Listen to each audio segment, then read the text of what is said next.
You meet someone, and for a moment, maybe even longer, it feels divine, as if God Himself brought this person into your life. The way they speak, the way they look at you, the way you feel seen, understood, chosen.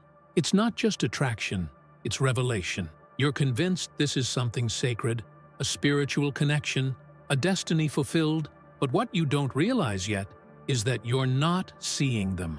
You're seeing your fantasy, your unmet needs, your hidden fears. You're not loving them. You're idealizing them, and that illusion is about to collapse. This is how the narcissistic cycle begins, not with hatred, but with worship. The mechanism of idealization is one of the ego's most seductive defenses, especially in spiritual or religious contexts. It doesn't just blind you to a person's flaws, it transforms them into something they're not. The narcissistic psyche, unable to cope with vulnerability or ambiguity, creates gods out of mortal. And in the beginning, this feels beautiful. It feels like love, but it's not.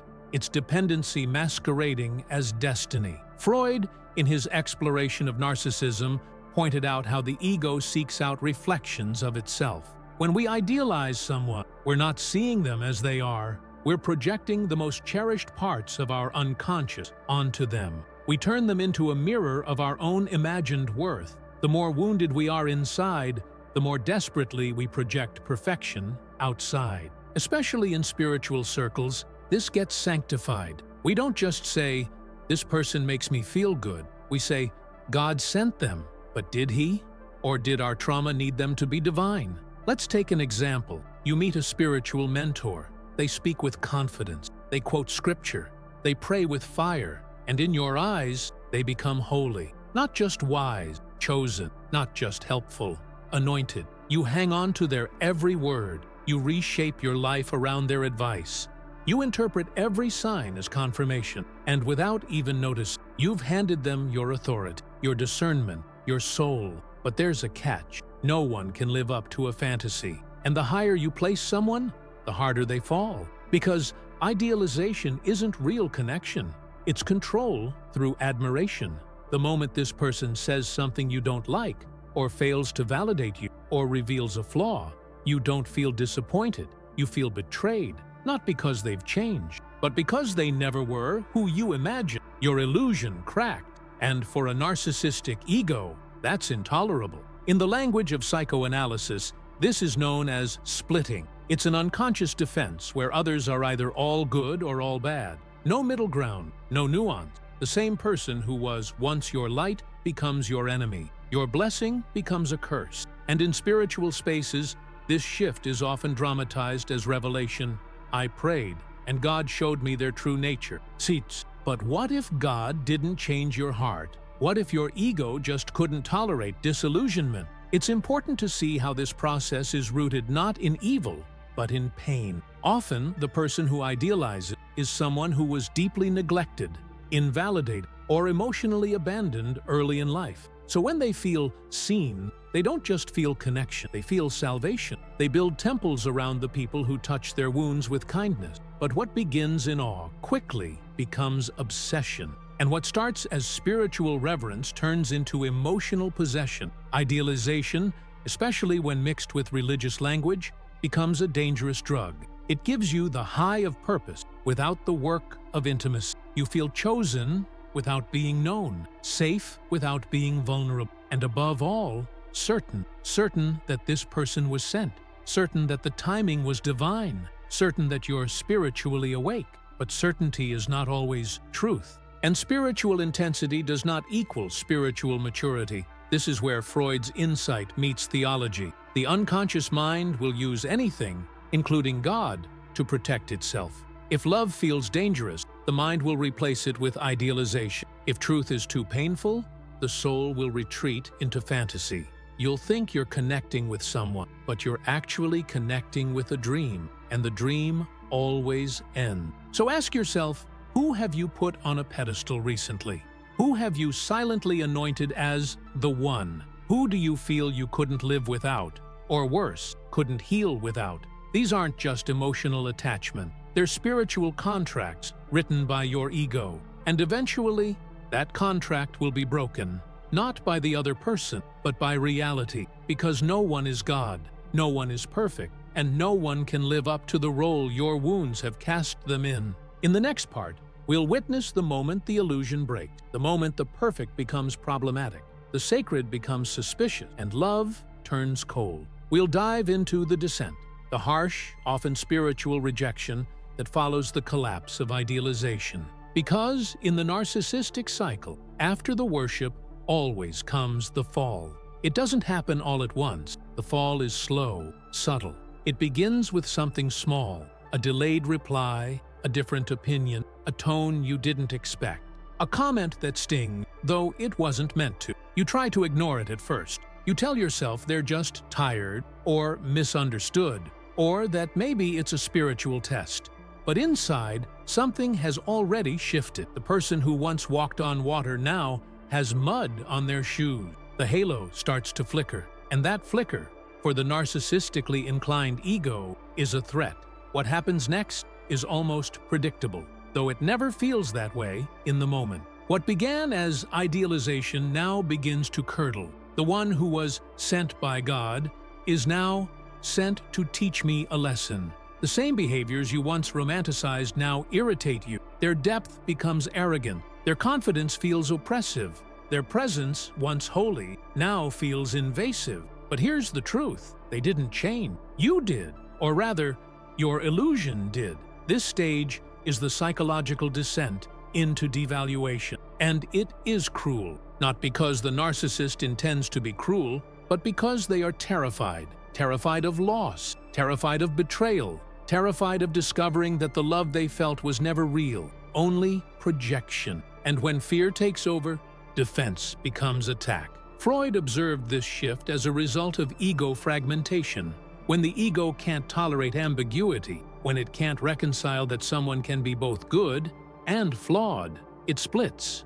The person must now be labeled, judged, and cast out to preserve the ego's sense of control. In spiritual contexts, this shift is not just emotional, it's theological. The narrative changes instantly. I thought they were from God, but I was deceived. Or worse, they're being used by the enemy now. These aren't just words, they are self-protective weapons. Let's look at a concrete example. A woman joins a prayer group and connects deeply with the leader. The leader supports her, prays for her, walks with her through pain. She begins to rely on this person, to see them as spiritually superior, almost prophetic. But one day, the leader sets a boundary, says no, offers correction, and suddenly, the woman is devastated. She doesn't question her reaction, she questions the leader's spirit. What was once wisdom now becomes manipulation. What was once love now feels abusive. She withdraws, she prays, and in her mind,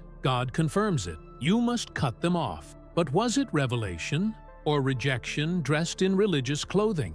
This is the heartbreak of the narcissistic cycle. Devaluation is not based on reality, it's based on disappointment. The fantasy couldn't hold, so the mind must now destroy the source of its collapse. And to preserve the ego's image of spiritual purity, the destruction is wrapped in sacred language. I'm protecting my peace. They were sent to distract me. God is revealing their true colors, when in truth, it's just grief. Grief that the person wasn't perfect. Grief that you're still wounded. Grief that love can't save you from yourself. But instead of sitting with that grief, the ego runs. It rebrands the pain as insight. It turns rejection into righteousness. And in doing so, it misses the point. It misses the opportunity for growth. Devaluation is not only projected outward, it becomes internalized too. After discarding the other, the narcissistic ego often spirals into shame. How could I have been so blind? Why do I always attract the wrong people? This is where self-loathing quietly replaces self-righteousness. And because the person cannot hold that inner contradiction, they either rush into another idealization cycle or double down on isolation, pretending they no longer need anyone. Both routes lead to spiritual emptiness. What's important to understand is that the devaluation phase feels justified from the inside. It doesn't feel like betrayal. It feels like clarity. That's what makes it so insidious. The narcissistic ego doesn't say, I'm being defensive.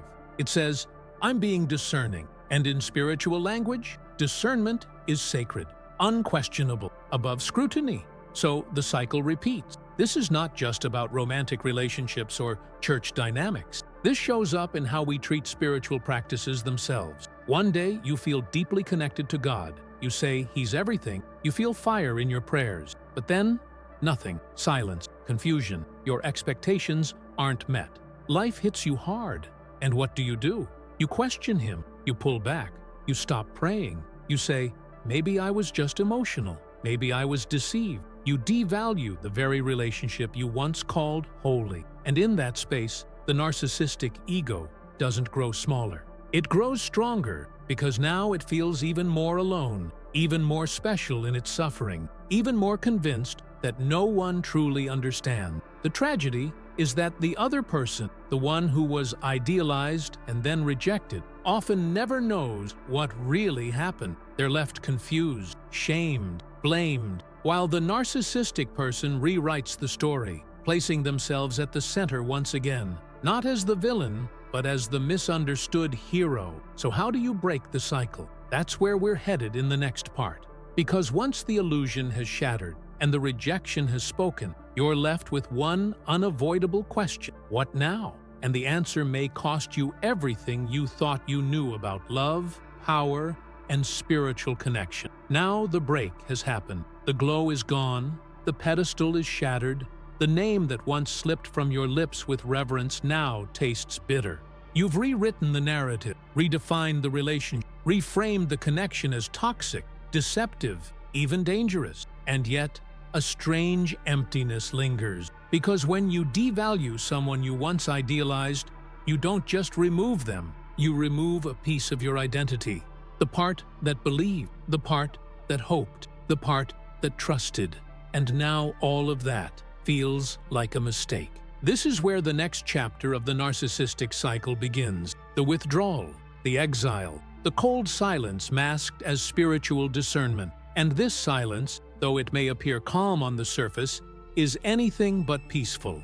It is punishment, not just for the other, but for the self. It is the soul's attempt to regain control by shutting everything out. When the narcissistically inclined ego devalues someone, it doesn't always do it with fire. Sometimes it does it with ice. The discard phase, as often called in psychological analysis, isn't always explosive. Sometimes it's slow, subtle, strategic. You stop replying. You unfollow. You make vague spiritual posts about cutting ties. You tell yourself you're just protecting your peace. But beneath all of it is one message: you didn't meet my need. You are no longer useful. You are no longer sacred. And in spiritual settings, this withdrawal often comes with divine justification. The person is no longer just a disappointment. They are a hindrance to your calling. Their presence is no longer just painful. It's grieving your spirit. Their voice is no longer different. It's confusing your alignment. You spiritualize your cutoff. You baptize your boundaries. And in the process, you convince yourself that God agreed. But does He? It's uncomfortable to ask.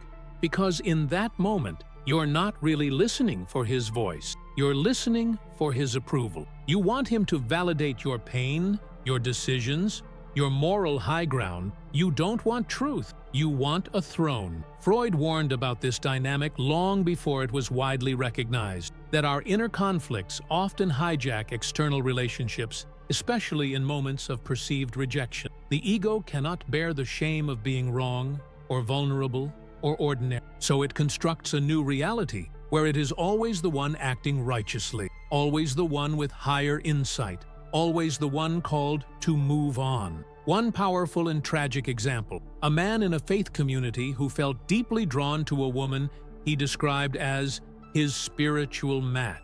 He idealized, quoted her, prayed with her, called her a blessing from heaven. But when she expressed her own boundaries, her own needs, the shift came fast. Overnight, his words changed. He no longer saw her as a partner. He called her distracted, immature, even spiritually compromised. He told others she was attacking his calling. In private, he was cold, distant, silent. What was once a bond rooted in connection became a power play. And all of it, tragically, was done in the name of God. This is not an isolated story. It's a pattern, a spiritualized manipulation where calling becomes control and discernment becomes dismissal. But let's look even deeper. The narcissistic cycle doesn't just push people away, it replaces them. Once the devaluation is complete, the ego begins searching again. It needs a new light, a new mirror, a new person to reflect back a grand image. And so, the next idealization begins with someone else. The previous person is erased from the narrative. They are either demonized or forgotten. And the new person? They become the new answer to prayer. This is what makes the narcissistic cycle feel spiritual, the illusion of constant divine movement. God is always revealing. God is always shifting things. God is always showing me who's real. But what if it's not God who's moving? What if it's your ego cycling through people it can't control? We have to be honest.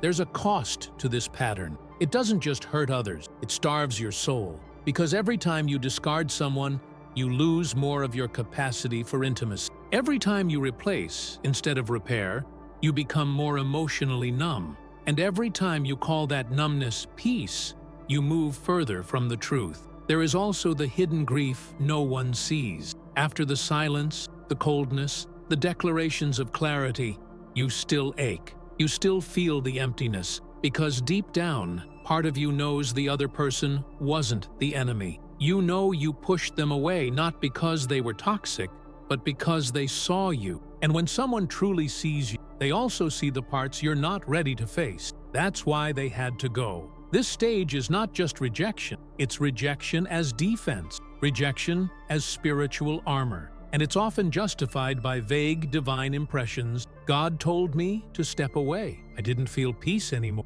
But the truth is rarely that clean. The truth is that pain, deep, unhealed, unconscious pain, was triggered. And rather than face it, the ego chose exile. But what happens when this becomes a lifestyle? When you've cycled through person after person, ministry after ministry, connection after connection, and still feel alone? That's where we'll go next. Because the narcissistic cycle isn't just a pattern of relating to others, it becomes a prison, a spiritual echo chamber where no one can get too close and everyone is replaceable. But if you're willing to see it, truly see it, you may begin to hear the voice that's been lost in the noise of justification and judgment. The voice of your own soul, quietly asking, is anyone allowed to stay? And that question may be the beginning of something real. They don't even realize what happened. One day, they were the chosen one, the spiritual partner, the divine friend, the one who finally understood.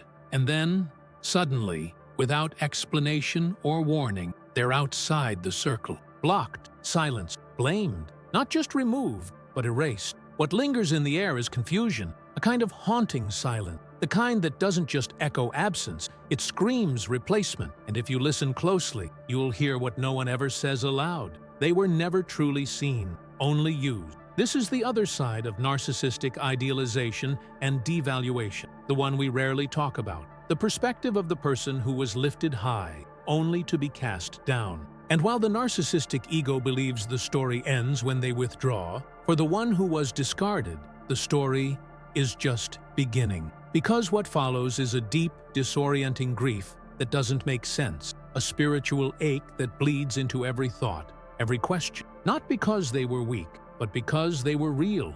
You see, when someone is idealized, they are loved not for who they are, but for who they represent. A fantasy, a symbol, a projection. And for a time, that feels intoxicating. They are praised, admired, even worshipped. But this love is not love. It is dependency. The narcissistic person sees them as an extension of themselves, a mirror reflecting back their imagined perfection.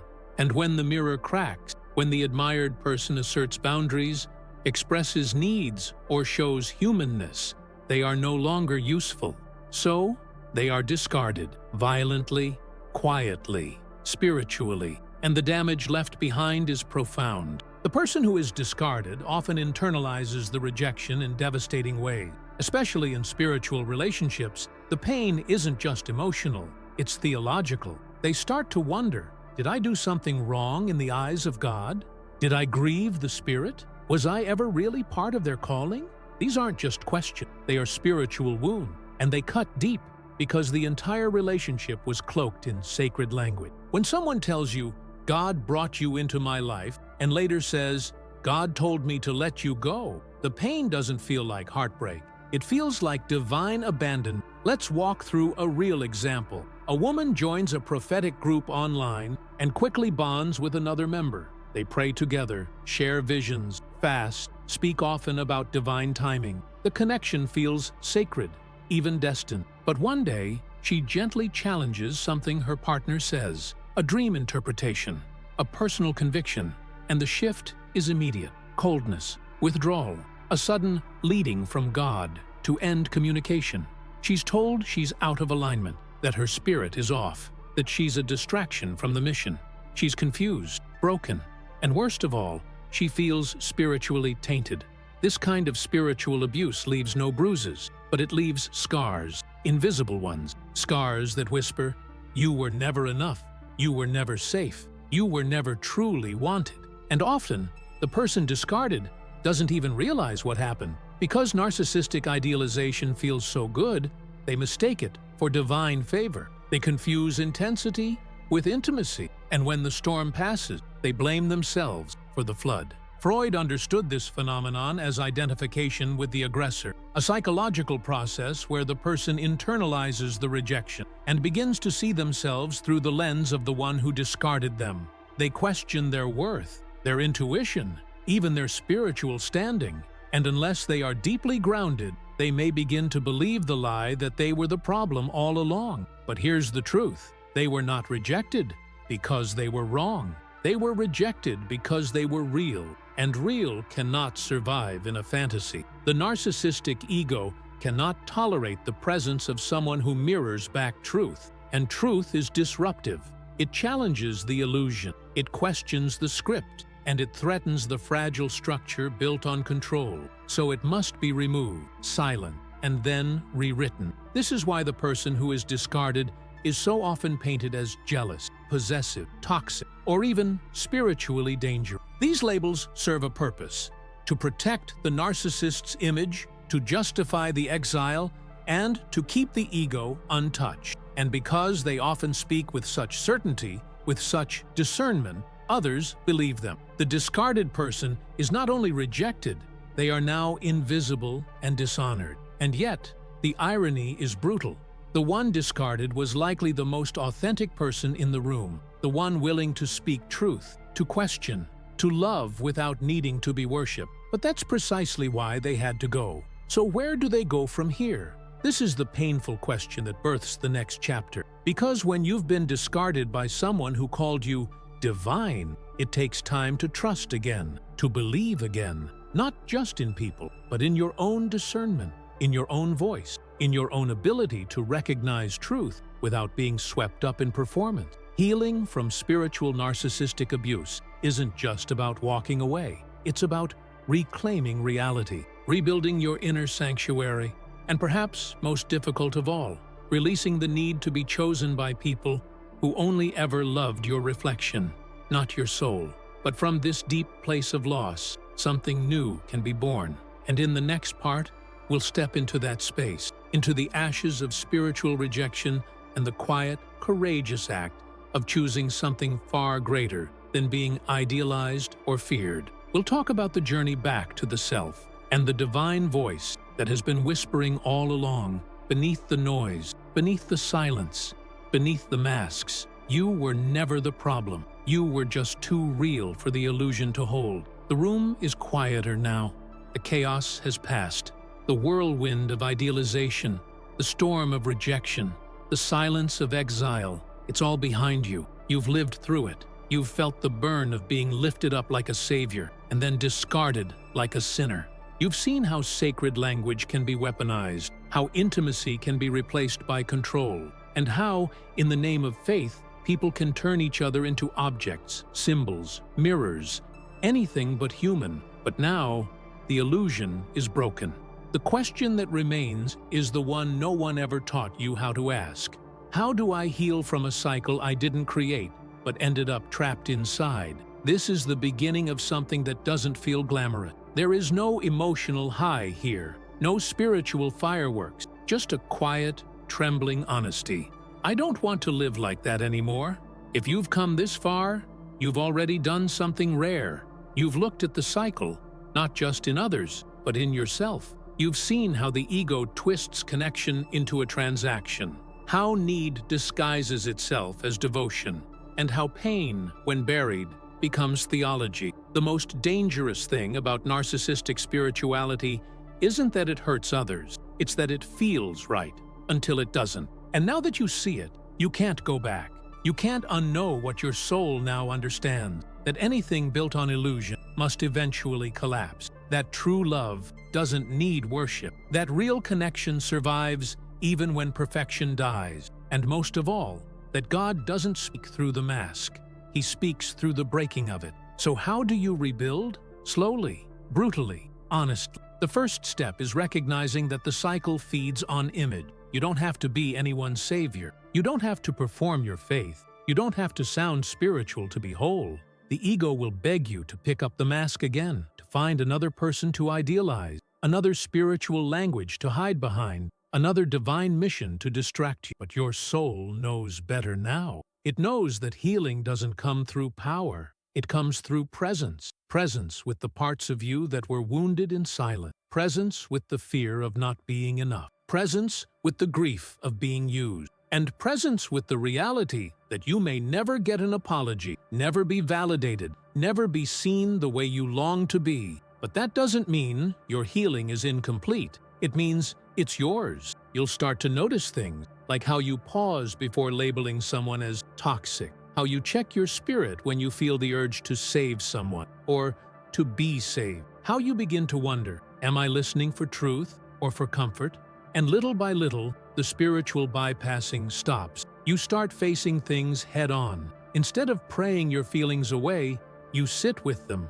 Instead of asking God to remove people, you ask Him to reveal what they're showing you about yourself. Instead of rebuking discomfort, you embrace it as the sacred tension where growth begins. This is where your faith stops being about performance and starts becoming about transformation. Freud believed that what we refuse to face will always return, louder, harsher, more distorted.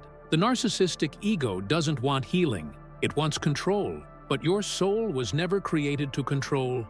It was created to be formed, to be shaped by love, by humility, by the terrifying freedom of truth. You will feel tempted to go back, to make things look neat again, to build a new version of yourself that's more healed, more centered, more enlightened. But if that version is just another mask, if it's still built on the need to be seen, to be right, to be elevated, you're still in the cycle. What breaks the cycle isn't the creation of a new image. It's the death of needing one. That's why the most powerful people you'll ever meet don't need to impress you. They don't need to dominate a room. They don't speak in absolutes. They know how easily the ego clings to certainty, and they've learned to find God in question, not just in answers. Real spiritual maturity is not loud. It's aware.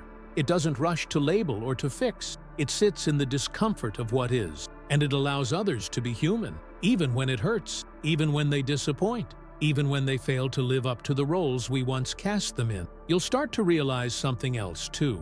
Healing doesn't mean everyone stays. Some people will walk away. Some won't understand. Some will continue the same cycle, still caught in their illusion. And you'll have to resist the urge to enlighten them, because that's not your role. Your job is not to wake people up. Your job is to stay awake yourself. And sometimes, the most sacred thing you can do is let someone leave without needing to punish them, correct them, or rewrite their story. This is what breaks the chain. When the cycle stops with you, when you choose not to idealize the next person, when you choose not to demonize the last, when you choose to sit in the middle space, where no one is perfect and no one is worthless, where people are allowed to be complicated, and so are you. The beauty of this journey is that it slowly reteaches you how to love, not with dependence, not with projection, but with humility, with presence, with freedom. You love not to fill a hole in yourself, but to meet others as they are, with all their flaws, all their fears, all their fragile humanity. And in that kind of love, God is not a weapon. He is a witness, a silent, steady presence that never demanded performance, only truth. So maybe now you'll return to prayer, but not as a way to manipulate outcomes, as a way to listen. Maybe now you'll speak less and feel more. You'll rush less and notice more. You'll stop using spiritual language to avoid real emotion and start letting real emotions become part of your spiritual language. And maybe that's what the divine was waiting for all along. Not your perfection, but your permission. Permission to enter the places you kept hidden, the places no one clapped for, the places no one ever saw. Because that's where the sacred lives, not in the applause, not in the image, but in the quiet, bruised, beautiful parts of you that dared to tell the truth. And now, for the first time in a long time, you are finally free to tell it.